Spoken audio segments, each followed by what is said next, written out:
திருவண்ணாமலை அருணாச்சலேஸ்வரர் திருக்கோயிலுக்கு பின்புறம் உள்ள அந்த அண்ணாமலையார் காப்பு காடுன்ற பகுதிகளில் மலை அடிவாரத்தில் இருக்கக்கூடிய அந்த மலைப்பகுதிகளில் வந்து ஆக்கிரமிப்புகள் இருப்பதாகவும் நீர்நிலைகள் ஆக்கிரமிப்பு செய்யப்பட்டிருக்கிறதாகவும் வந்து நீங்கள் வந்து வழக்கு திறந்துருக்கீங்க. கிட்டத்தட்ட அந்த பச்சையம்மன் கோவிலிருந்து ஸ்டார்ட் பண்ணி ரமணாசிரமம் வரைக்கும் வந்து இந்த ஆக்கிரமிப்புகள் இருப்பதாக வந்து சொல்லப்படுது. இப்போ இந்த ஆக்கிரமிப்புகள் வந்து பல தலைமுறைகளாக ஒரு 3 தலைமுறைகளாக அந்த பகுதி மக்கள் வந்து வாழ்ந்து வரதா வந்து சொல்கிறாங்க. இந்த சூழ்நிலையில் அவங்க கையிலேருந்து ஒரு 2-3 கைகள் அந்த இடங்கள் வந்து பல லட்சங்கள் மதிப்பீட்டில் வந்து மாறி இருக்கு. இப்போ வாங்கினவங்க கடைசியாக வாங்கியிருக்கிறவங்களுக்கு மிகப்பெரிய ஒரு நஷ்டம் ஏற்படுவதாகவும் நகைகளை அடமானம் வைத்து தான் இந்த வீடுகளை வந்து சாமானியர்கள் அதுவும் வந்து வாங்கியிருக்கிறதாகவும் வந்து சொல்கிறாங்க. இப்போ இந்த சூழ்நிலையில் அந்த வீடுகளை காலி பண்ணணும் அப்படின்னு சொல்லும் போது அவங்களோட வாழ்வாதாரம் பாதிக்குதுன்ற ஒரு குற்றச்சாட்டை முன் வச்சு கடந்த ஒரு சில தினங்களுக்கு முன்பு சாலை மறியலெல்லாம் ஈடுபட்டாங்க.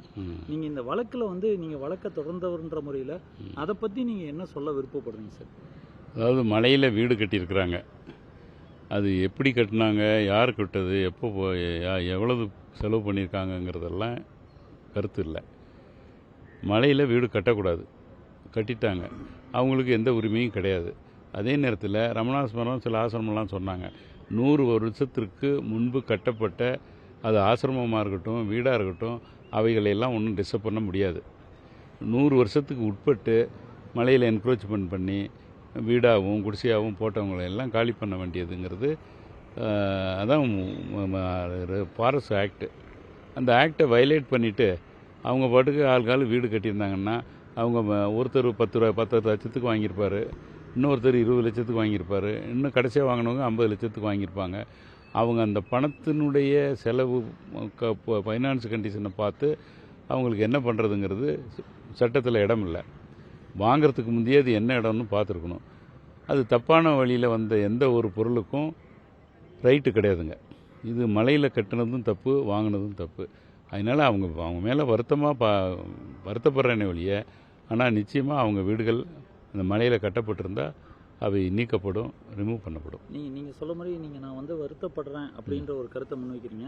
ஆனால் அதிகாரிகள் வந்து அந்த இடத்துல வந்து நீர் வாட்டர் கனெக்ஷன் கொடுத்துருக்காங்க, அதே மாதிரி வரிகள் வந்து விதிக்கப்பட்டிருக்கு. சார், கடந்த 10 வருஷத்தில் எந்தெந்த அதிகாரி இங்கே இருந்தாங்களோ, யார் யார் கனெக்ஷன் கொடுத்தாங்களோ அவங்க மேலையெல்லாம் கிரிமினல் நடவடிக்கை எடுக்க சொல்லி பெட்டிஷன் போட்டிருக்காங்க. அதே மாதிரி அவங்க வந்து இன்னொரு குற்றச்சாட்டையும் முன்வைக்கிறாங்க.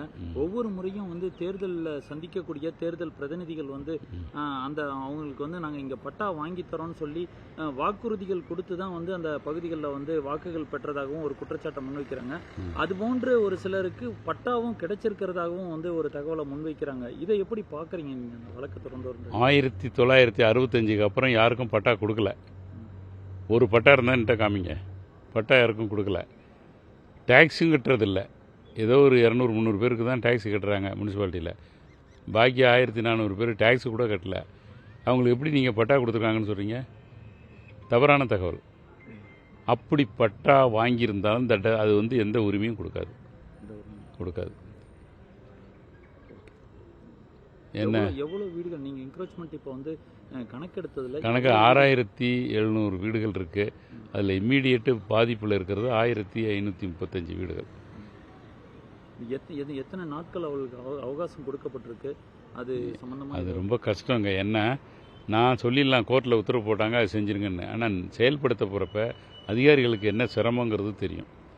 அவங்க உடனே கிடுகிடுன்னு போய் ஜேசிபி வச்சு இடிச்சிட முடியாது. இந்த இதெல்லாம் தர்ணா பண்ணுறாங்க போகிறோம், அதையும் அனுசரித்து எவ்வளோ விரைவாக முடிக்கணுமோ முடிச்சிடும். ஆனால் முடிஞ்சே தீரும். அவங்க கோர்ட்டுக்கு போனாலும் சரி, எப்படி போனாலும் அவங்களுக்கு எந்த உரிமையும் கிடையாது. செய்திகளை உடனுக்குடனும் துல்லியமாகவும் தெரிந்து கொள்ள சப்ஸ்கிரைப் பண்ணுங்க.